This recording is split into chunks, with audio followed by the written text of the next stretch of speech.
We try to make a start. Good afternoon, folks. This is certainly the first time I've tried to talk to such a large group of people in terms of not being able to see a large number of screens in front of me. We'd like to welcome you to this afternoon's session of what has changed as an event from that which was originally envisaged. We know it's somewhat strange and unusual times for everybody, so we hope you're all well. We hope that things continue to work broadly as we hope for everybody involved.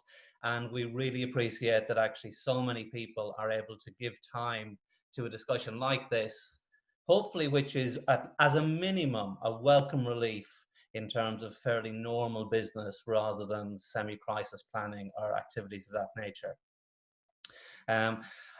I'm Sean O'Reilly. I chair the newly established or recently established analysis and impact group to try to deal with some of the core and important issues around the data resulting from StudentSurvey.ie.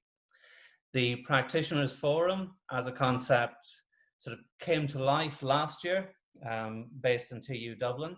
This year was going to be in Galway as a joint venture between NUI Galway and GMIT, but some particular events made that a little bit more difficult than it might have been in other circumstances.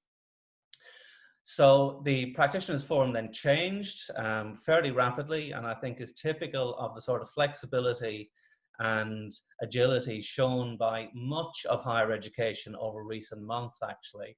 So we got two sessions today, one this morning dealing with making an impact, and that was recorded and is available for those who weren't able to attend this morning, although I'm told that numbers were sort of well over 100 in terms of the discussion today, so that really is quite impressive. This afternoon's session will be recorded as well. The discussions themselves, the presentations, a number of the other materials, all of these resources will appear on the website, and they're either already there or they'll be there in due course. We have an hour. We know, everybody knows at this point what it's like with these wonderful virtual sessions. We're going to go for an hour. We're going to go for something fairly quick, hopefully fairly impactful, and hopefully will prompt a whole series of questions or thoughts or reflections that will occupy all of us over the coming days, weeks, and months. This is a webinar format, so it's slightly different to your other Zoom, Teams, WebEx, etc., etc., etc., etc. As attendees, your microphone and your camera will remain off, but you do have on the bottom of the screen both a Q&A option and a chat option. Please feel free to use those liberally. Use the chat option as much as you can to speak to each other. What we would ask is, as much as is possible, if you try to focus Q&A towards the panel, and then we will track those and try to make sure that by the end of today's session, all of the questions that are as many of the questions as we can reasonably deal with and still pose will actually be resolved in a particular way. As we start and we move towards the more important contributions of this hour session, then I'd like to just leave one question or hanging there for you to keep in mind throughout the rest of contributions, and then we'll come back and revisit it in our discussion in the last 10 or 15 minutes of this hour. And that really is, if we're talking about analysis of the data and impact of the data or supporting that, what is the one tool, the one instrument, the one thing you wish you had that would actually have a big impact on your work in your institution, trying to catch the attention or reach out to both staff and to students in terms of what's going on. So at that point, I think I'll actually stop speaking and I'll invite Sue and Kevin to speak about making an impact. I'll take the opportunity to ask all panelists as we turn to them, if you could possibly introduce yourself in one sentence only, and I look at particular people on the screen and you have no idea who I'm looking at because you're all in slightly different places. Hopefully you'll all take the message, and I'll turn over to Sue and Kevin. I'm assuming Sue is going to start first. Okay, my name's Sue Hackett. I work in stakeholder engagement in QQI, and that's how I'm involved with the student survey project. Last year, I was working on a project with the National Forum on Impact. So I just thought I would share with you a taste of some of the points that might be interesting to you when looking at applying your student survey data to achieve optimal impact. And I think, Siobhan, are my slides about to come up? Okay, so here's the first one, just coming. Okay, I hope everybody can see that. So some typical features of impact. We all know about the sort of impact that you might intend to have when you're starting a change intended process in terms of intended impact that you're expecting to occur. But of course you must also keep in mind the unexpected impacts that may all be brought about by that change. So when using data to develop policy and decision-making procedures, you need to clarify at the start what impacts you expect this data to support. Maybe in terms of policy or decision-making, not just a one-off outcome, but real sustainable changes. They may be immediate, they may be direct, but they should be sustainable over time. And in fact, the most interesting are probably the indirect impacts, which begin to emerge as the impact embeds itself in the system. You can capture the impacts through monitoring, which should ideally be ongoing monitoring. And as I said, there may well be impacts that you haven't predicted. And of course, this whole discourse around impacts tends to make that assumption that they're always positive, and they well may not be. So you need to watch out for those as well. In the research I've read, they often call them grimpacts. Sorry, I had to put that in. Okay.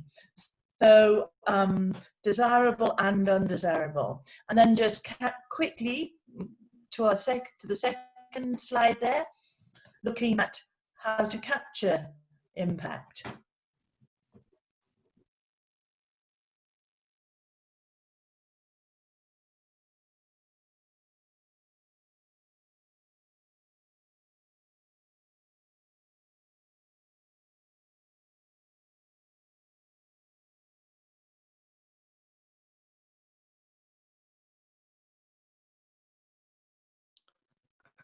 Have you lost time for Sue?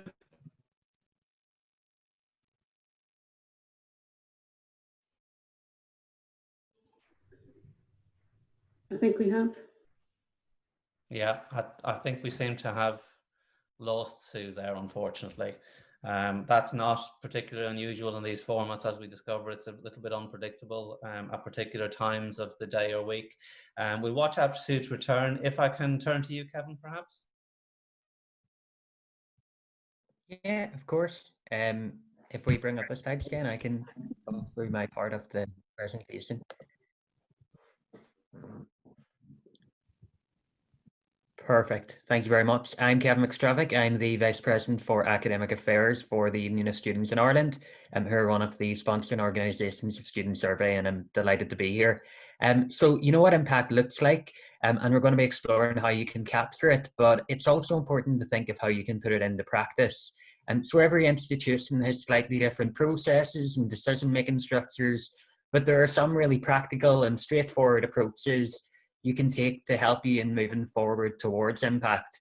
So there's no need to rip up the rule book and start again, and make use of the committees and the structures that are already in place, and make sure that student survey data is discussed and acted upon through these fora.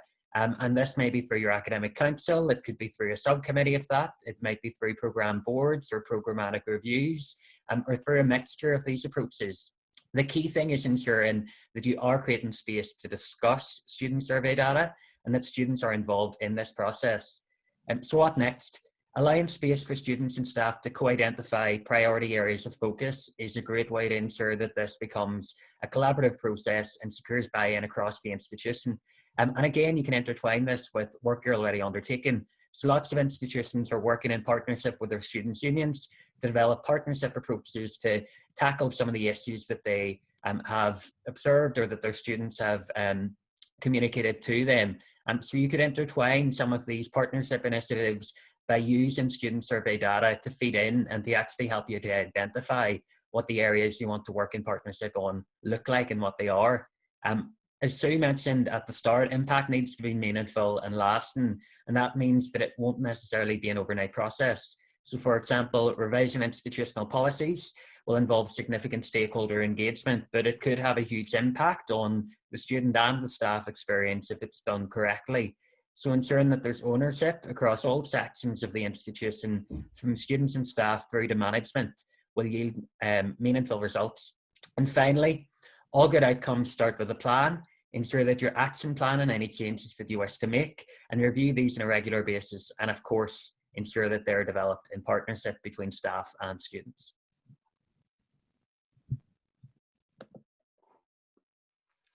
Thank you, Kevin. I'm going to aim to keep things moving along so we actually keep the time for Q&A at the end, given the actual sort of timings we've got. I'd just like to remind attendees in particular, we've had 2 speakers so far. We're going to have another 3 or 4. If you can contemplate questions and answers for the panel to deal with as they come through. The less last minute they are, the more likelihood you are to get some sort of phone response. It's your choice. I think we'll hold you responsible. If I can turn to Blige now. I will just share my screen quickly. So hello everyone, I am Blige Podobnik. I am the Data Analytics Manager at MIC. And I will, in the next 10 minutes, try to share some of my visualizations and approaches and how I look at the StudentSurvey.ie data, how I try to find insights, and in this particular instance, I focused on reproducibility.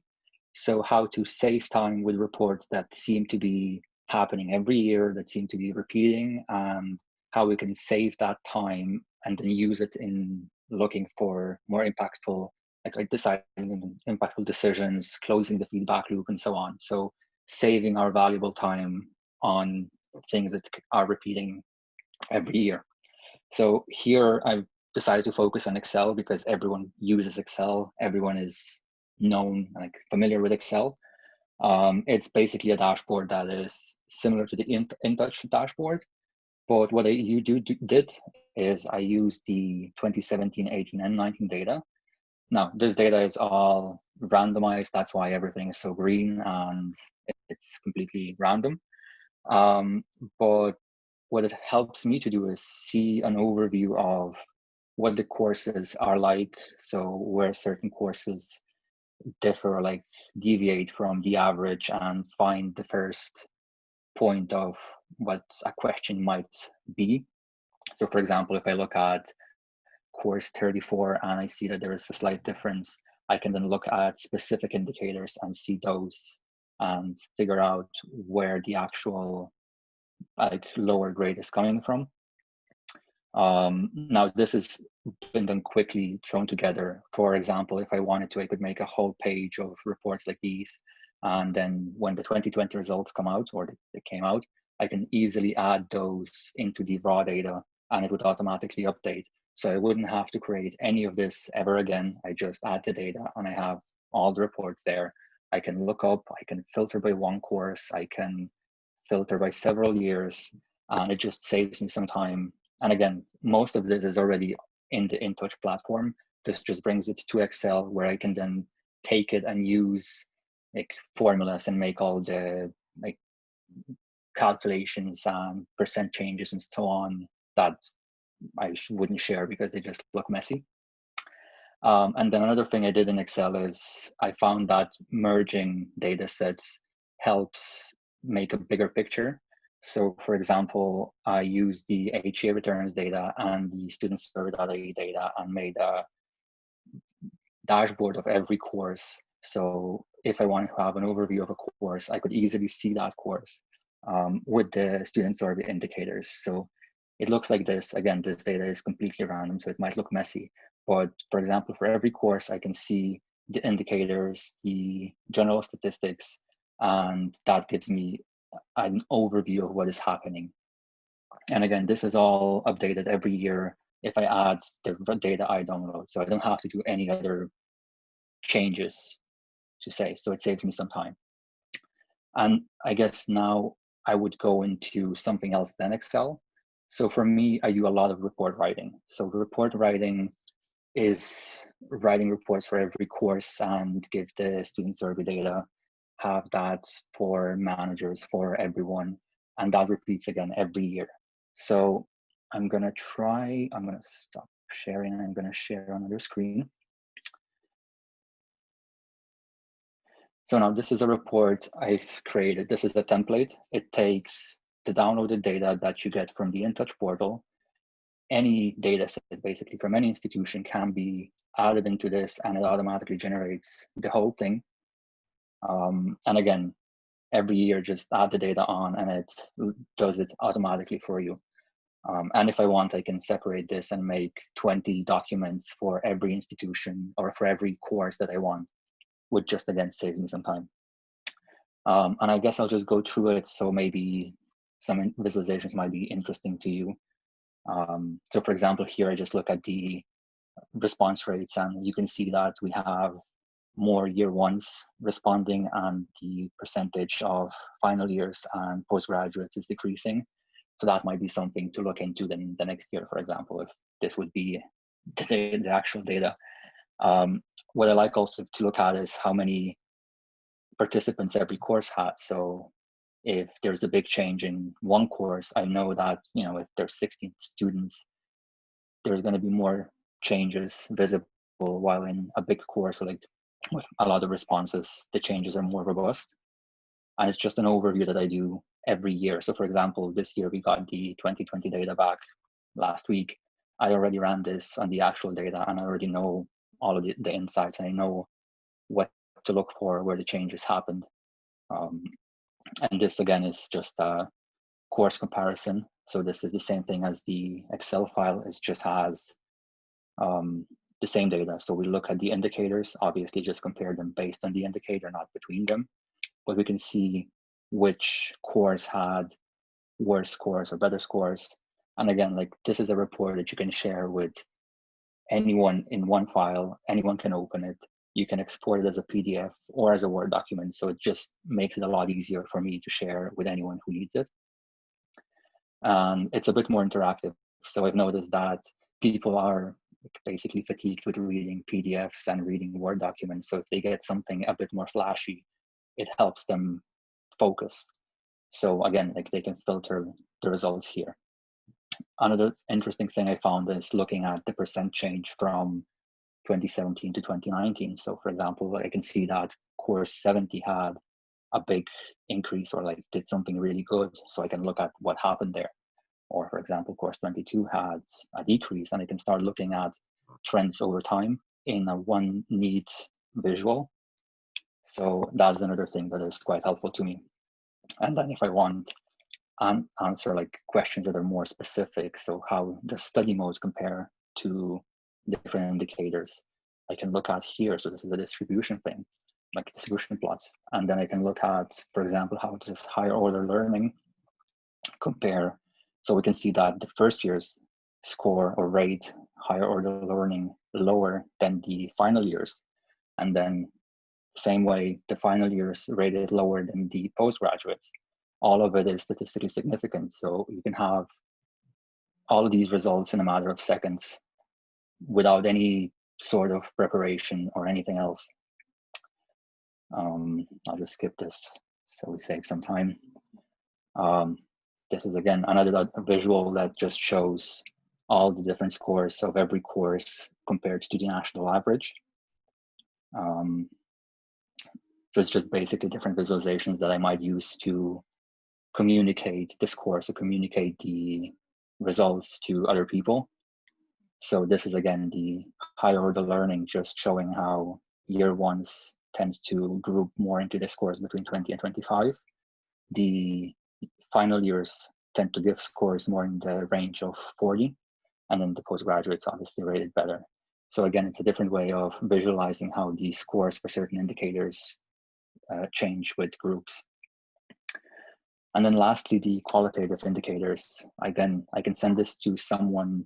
They can look and filter by comments if they're interested in something specific. They can print those comments if they want, but still they are not able to identify anyone. And then after that, I do like this graph because it shows what words were associated with high and low quality of interaction scores.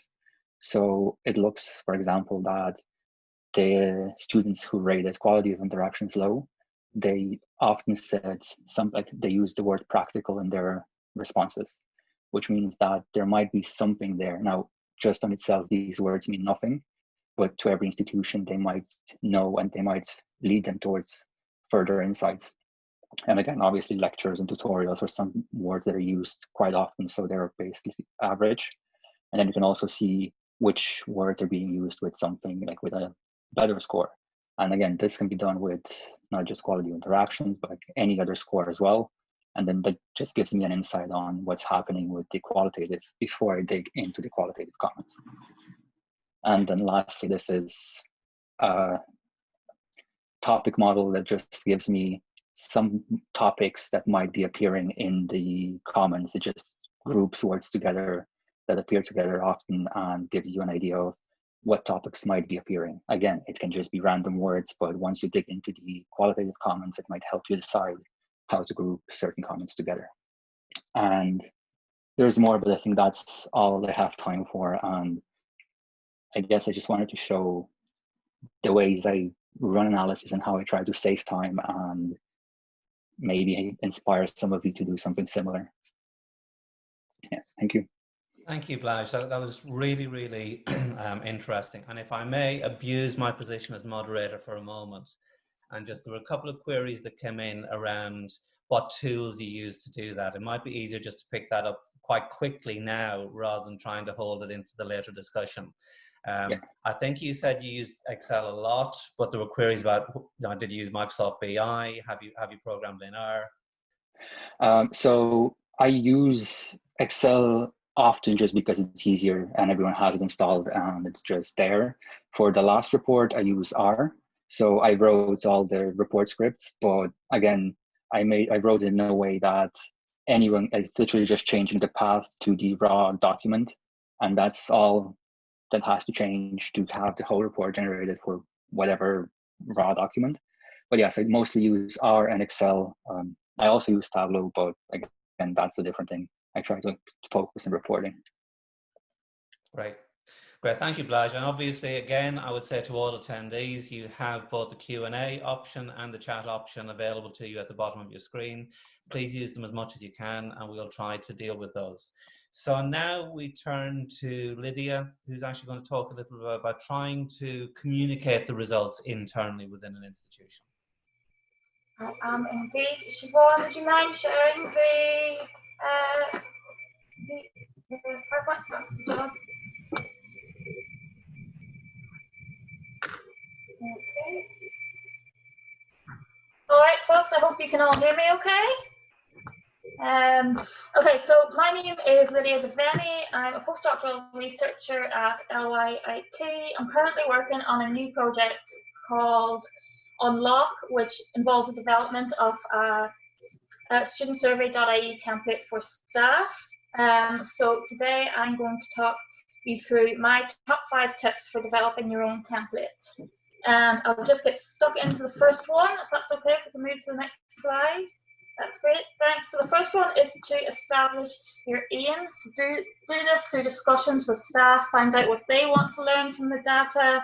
It's also useful to discuss pending reports such as the PPE that comes in every 5 years. You might want to add an extra section on every 5 years for that, of more in-depth program level analysis. Another essential discussion is how we might best present the findings. PDF might seem like the tidiest, but for staff that might want to copy and paste your graphs or tables, Word or Excel will be more appropriate.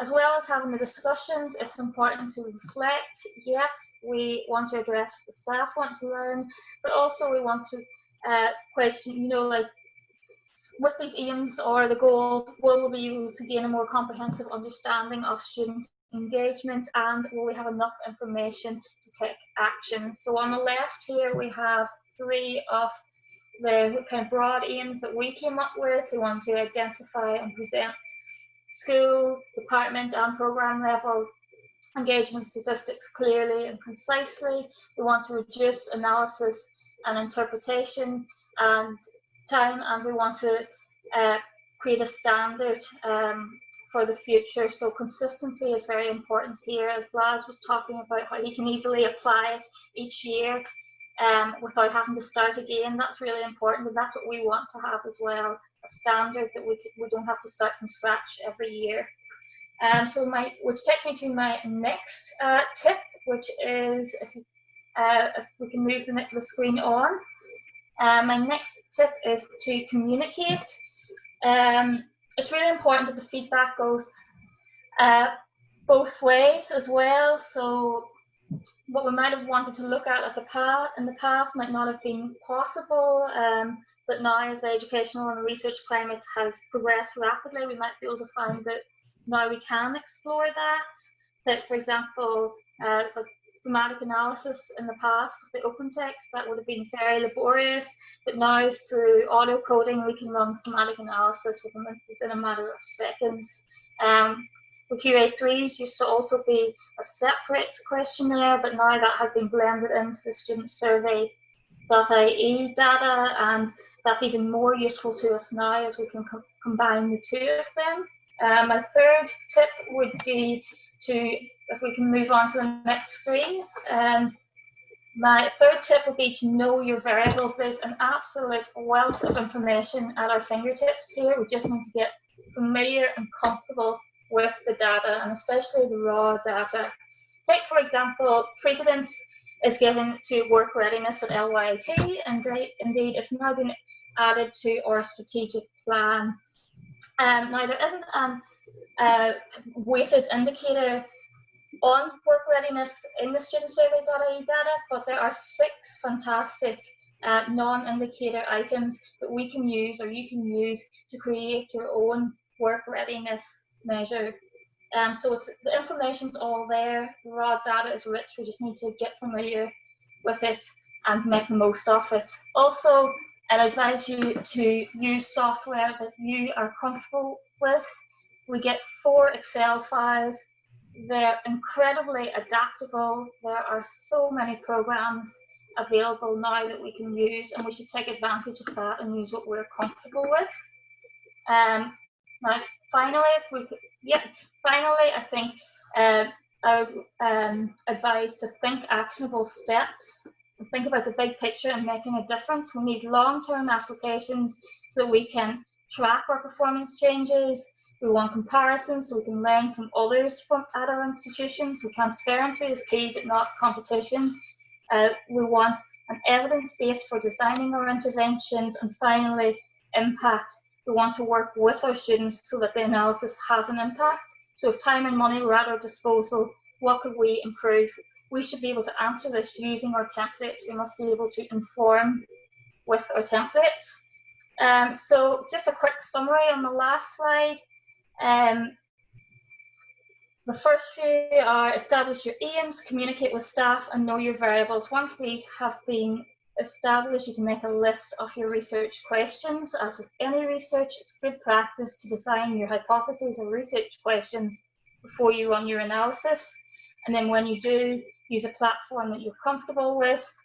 And finally, think about the future. Strong and consistent research methods are required from the outset to ensure that adequate interventions can be designed and optimal impact can be reached. So folks, that's me. I just ran through that very quickly. Thanks very much for listening.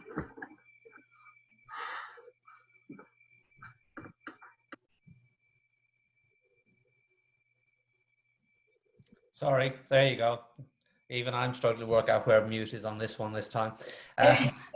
Thanks very much, Lydia. I think that's a little, I'm just doing this to make the rest of you feel comfortable or something like that. At this point then, if we turn to David, who, dare I say it, has been involved with the project even longer than I was, and that's without even mentioning Maura next.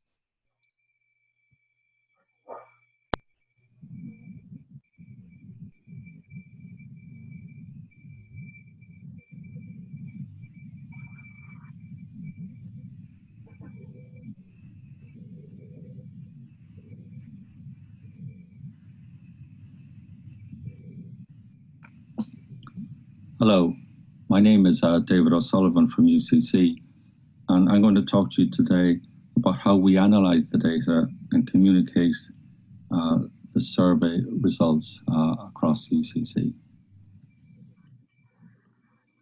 Our timeline for analysing the student survey data runs from May, when we receive the results, to November, when the National Student Survey report is published. Our aim is to publish a UCC report shortly after the national launch, so that members of the UCC community have time to respond to the findings. These responses are important as they contribute to the context in which the following survey launch is received by students. It is one of the ways in which students can see their voices being listened to and underlies the importance of taking part in the upcoming survey. Deirdre and myself, who formed the Technical Analysis Group, report to the Student Survey body. And from here, it is reported to Academic Council, where policy decisions are made.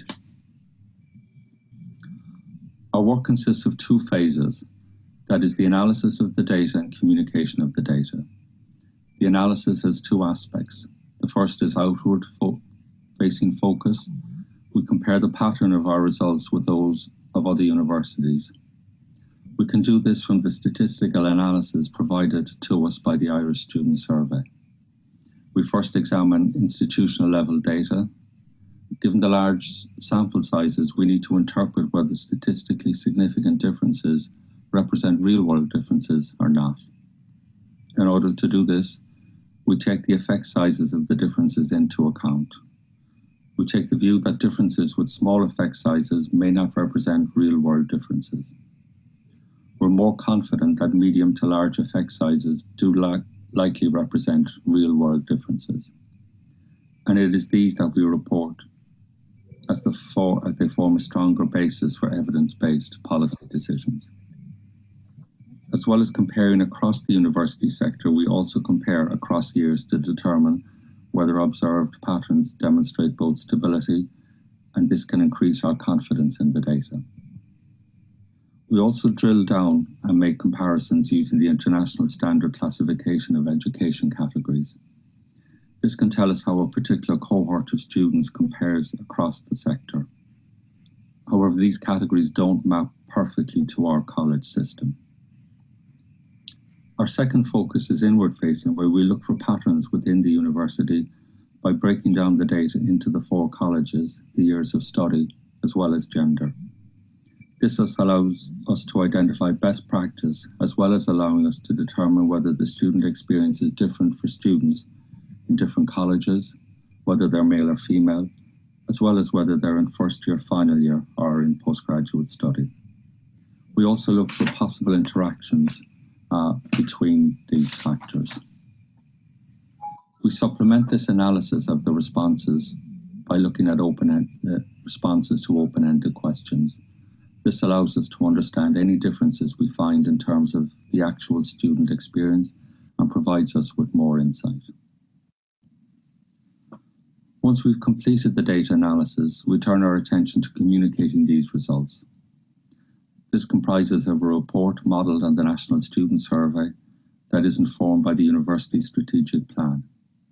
We aim to provide sufficient detail in the report such that members of the university community can use these results for their particular purposes.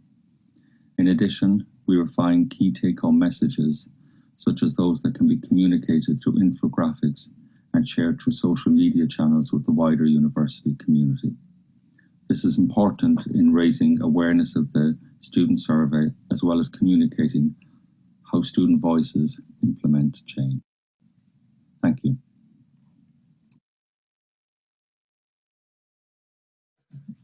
Thank you, David. That's absolutely great. I think from my perspective, it's really impressive actually to see just how much we've covered in, you know, the last 30 minutes or so in terms of institutional perspectives of what can actually be done with the survey. And it is important to realize as well that Student Survey unashamedly aspires to be the most comprehensive set of data about students. The flip side of that means it's very large, and you have to try to find particular paths to engage with the subsets of the data that are of most relevance to you. So I think at that stage then I'll turn to Siobhan in terms of just saying, well, what have institutions got anyway? Thanks, John. Okay, so I'm going to share my screen one more time and let's get straight into it. So what I wanted to finish up on was to look at what you have available to you immediately, basically, and we've taken hopefully lots of inspiration from what the other speakers have spoken about, but let's get straight into what you have right now. So what you're hopefully looking at on screen now is the iGraduate In Touch platform. In order to get access to this, some of you have access to this already because you would have had an account when you were doing your response rate monitoring. And for some of you, you might not have access to this. So all that needs to happen for you to get access is your registrar or the staff lead needs to send an email to the iGraduate account manager for your institution, who can then either, if you have an account and you need access to the results, then your registrar can give that instruction to the iGraduate account manager, or else if you don't have an account, one can be set up for you. So we'll go ahead on and sign in here. So just at this point, I would like to acknowledge that the dashboard that I see as the national, for the national data looks quite different to what you see from the institutional one. So Maura again in UCD has very kindly given me access to the UCD dashboard. So we'll just bear that in mind that this is a real UCD dashboard that we're looking at. So the first thing is that if you go to the self-service area, here you'll see where you can download your 4 results files, which have been referred to numerous times already, but you'll see here that you've got your indicator file, your statistics file, your report file, and your data file. So if you click on any of those, then that file will download for you.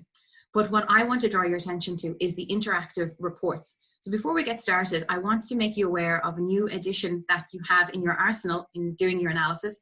It is available on the website, and it is a user guide for using the InTouch dashboard. So if you go to the website, you go to Analyze the Data, Tools to Support Analysis, you've got available to you right now your user guide for the InTouch dashboard.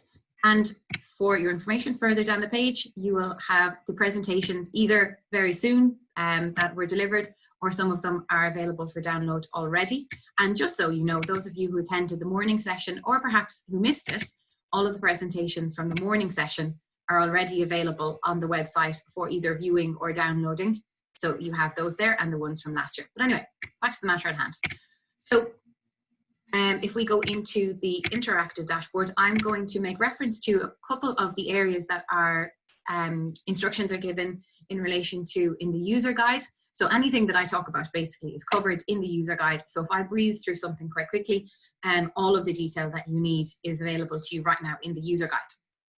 So when you land on the interactive reports tab, you will see that you have, the first one is the indicator scores. So it gives you for each of the indicators in the survey, it gives you your results for that year, so 2020, a comparison for you of your results from the previous year, and then also the all StudentSurvey.ie, so all respondents, and then respondents from universities, from technological higher education institutions, and from other institutions. But what it allows you to do also is to cut and slice the results in the way that you're most interested in real time. So let's say, for example, that you are most interested in first years. So you can just go into this filter here, and then you can choose your year 1. So there you go. Straight away, it'll give you your indicator scores for the students in your institution for that year and all your other comparisons for your first years only. But you can combine that with other filters as well. So let's say we want to look at female first year students. We choose that filter, and then the results then are given to us for our first year female students. A very important thing to bear in mind when you are doing this, however, is that the more filters you use in conjunction with each other, the more likely it becomes that you're going to have very small numbers of students in a given cell, so in the crossover between those variables.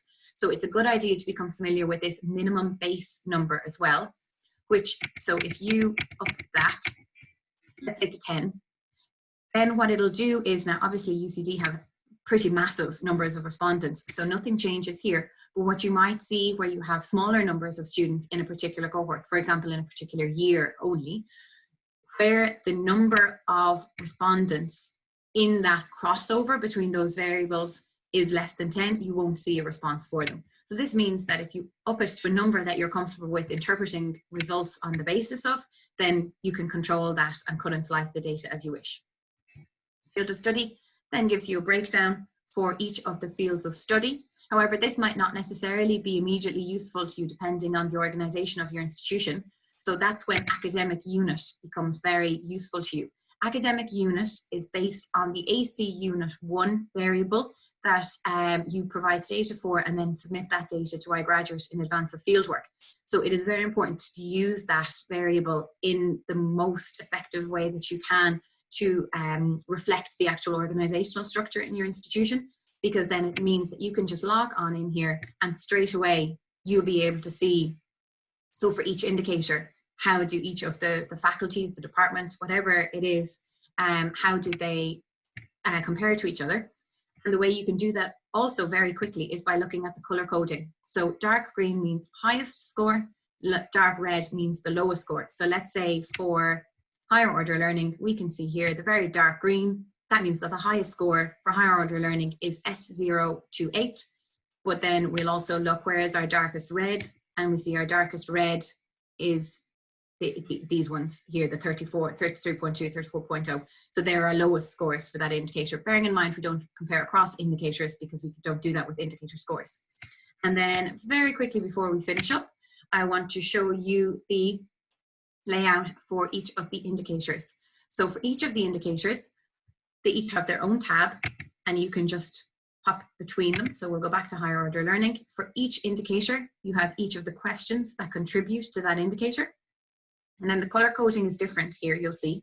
So the color coding simply is a visual aid to you in this section that shows you the breaks between each of the groups. So the dark green is the statement that is most strongly agreeing. So in this case, very much. Then you've got quite a bit, some, or very little. In a lot of these, you will see that the bars are big enough that the percentage of students who have that response is visible. But in these smaller bars where it's too small to put the number in, all you have to do is hover over them, and then you'll see that 4.8% will pop up. And also for some of them where the question is too long to include on screen, if you hover over any of them, it'll give you the full question as well.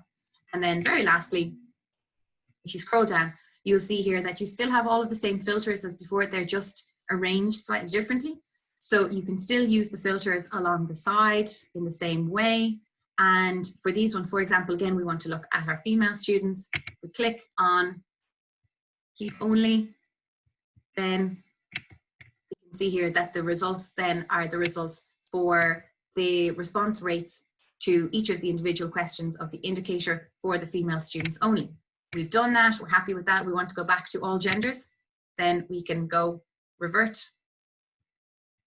Takes a second, and then you should have all of your genders back here and your data set back to the way it was before you did any of the filtering. And that's it. There's more information in the user guide, especially about things like downloading. So I'm not going to download any data from UCD right now, but it gives you instruction as well as to how to use that, that download function. So, and again, thank you, Maura, for giving me access to the UCD data. I do very much appreciate it. And that user manual is on the website for you to use right now.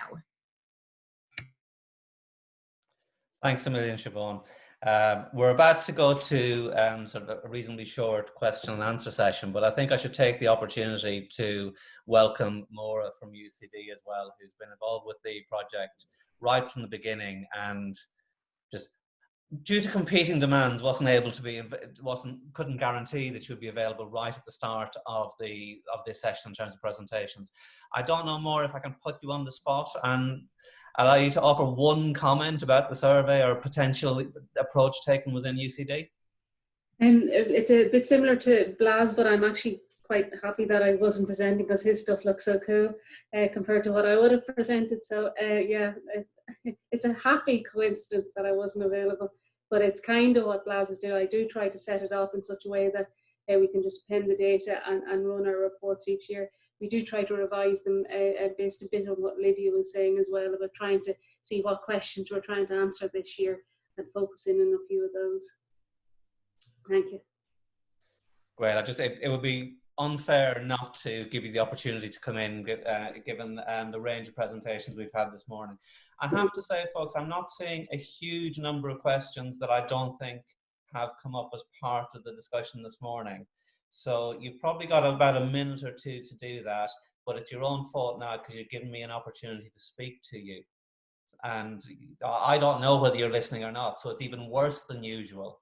But there's a few different things that sort of strike me just watching and listening to the various perspectives so far. The first is trying to find the balance between what the national project can do and what your own institution can do.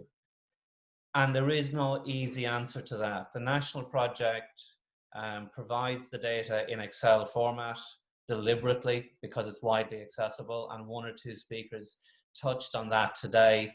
But by and large touched on it as taking that basic data and then getting at it to turn it into something that's more impactful within your own institution. And it's very difficult for the national project to try to meet the needs of more than 20 institutions, all of whom have slightly different perspectives and priorities, and quite rightly so. And in many ways, the national project probably shouldn't try to step too much inside the boundaries of an individual campus unless an institution asks for that. It was also very striking, particularly Sue and Kevin, talking about if you want to have impact, then utilize the existing structures you've got. Get it into program board, get it into staff and student discussion fora, get it into end step discussions, get it into something that's already happening. Don't rely on being the only person trying to sell a message. And whenever anybody solves the issues around internal communication within higher education institutions, they will make an absolute fortune because it's not simple. We're just not that type of a community. I do see a question, and I'm going to actually stop talking myself, around whether individual institutions' dashboards can accumulate different years depending on where. If you think within many institutions who are uncomfortable in some quarters with the number of responses they have, with small numbers of respondents in smaller programs or smaller cohorts, many institutions have approached that by collating data over multiple years. Lewis has asked Siobhan whether the dashboard actually facilitates that or not, and I must admit I have no idea. Thank you for the question, and I think I see that Yvonne Kavanagh from IT Carlow had a similar question in the chat.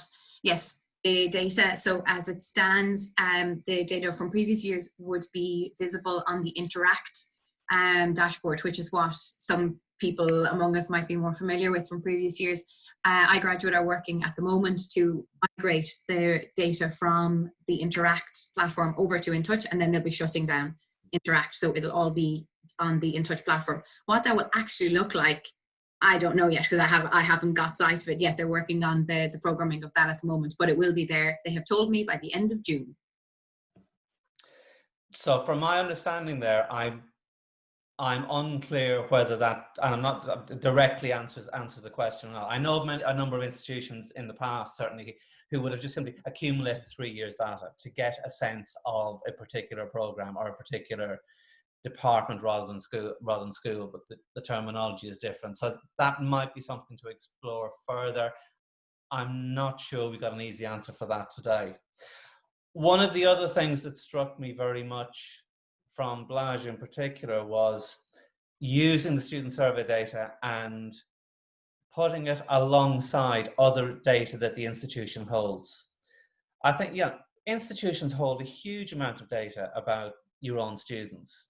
Now, obviously, the student survey data is anonymized, so you can't track individuals. You can't get to a point where you're looking at attainment on entry or something like that. But nevertheless, you can look at the different sets of data relating to a particular cohort or a particular program. And that's where the real value starts to come. But that has to happen within individual institutions. I was very struck by the comment, know your variables. There's a wealth, I think it was Lydia who said, there's a wealth of data there. You don't need to leap into every single aspect of it, I would suggest. And I'm going to try to get off my high horse and revert to a more of a moderator role here.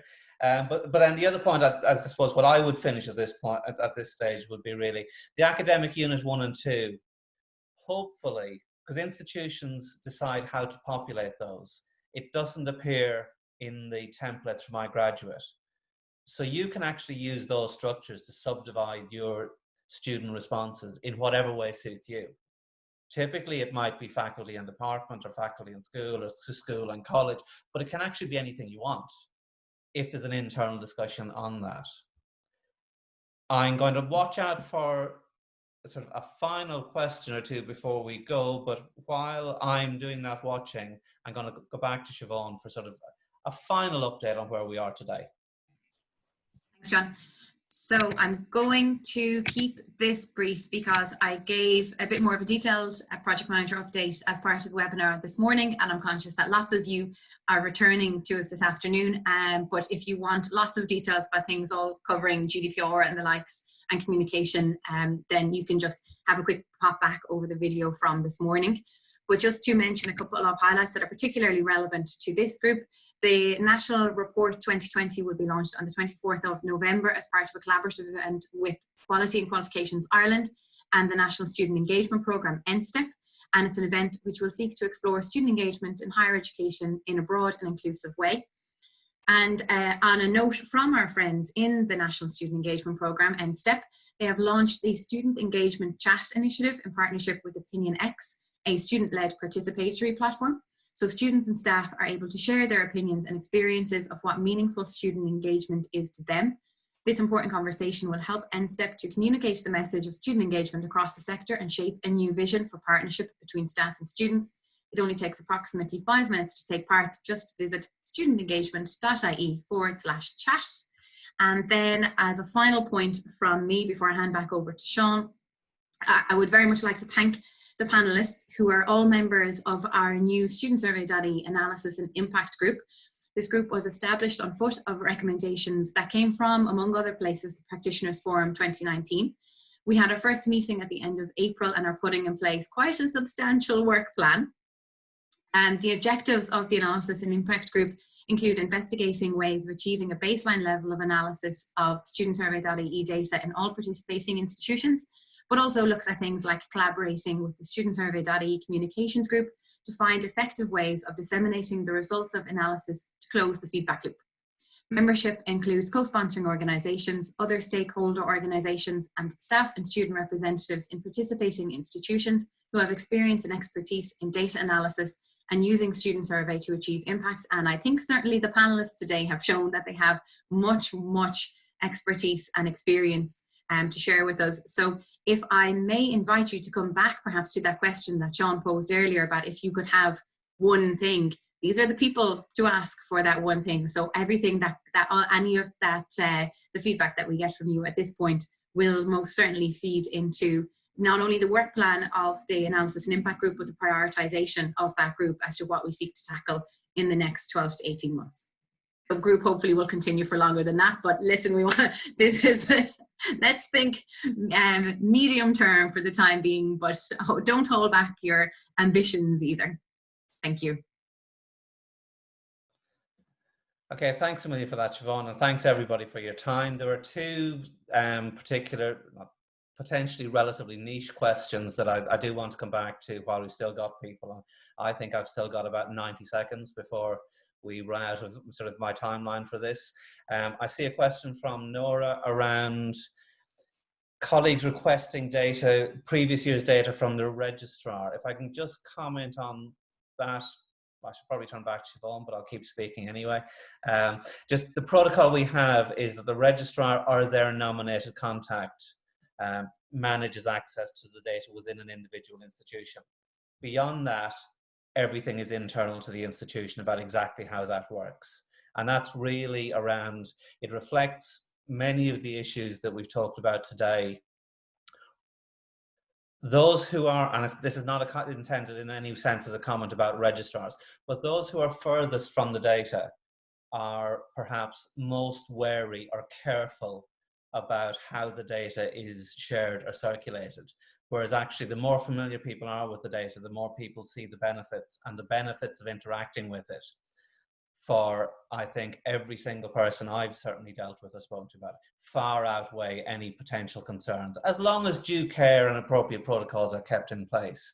The other question, because Siobhan has mentioned again, the analysis and impact group, and there was a question in chat earlier on just to say, so that group working with the communications group will, amongst a wide range of other activities we're trying to take on, also determine the most appropriate way to engage with third-party interests, such as the Sunday Times, in terms of trying to ensure that the student survey data is used accurately and appropriately without stepping into institutions, and make sure that collectively, as a unfortunately unusually rare genuine partnership across higher education, we do keep the focus on enhancement and working together to actually support each other. So I think from my point of view at this point, unless you want a final word, Siobhan, I'm probably finished speaking for at least half an hour. Thank you very much for your time.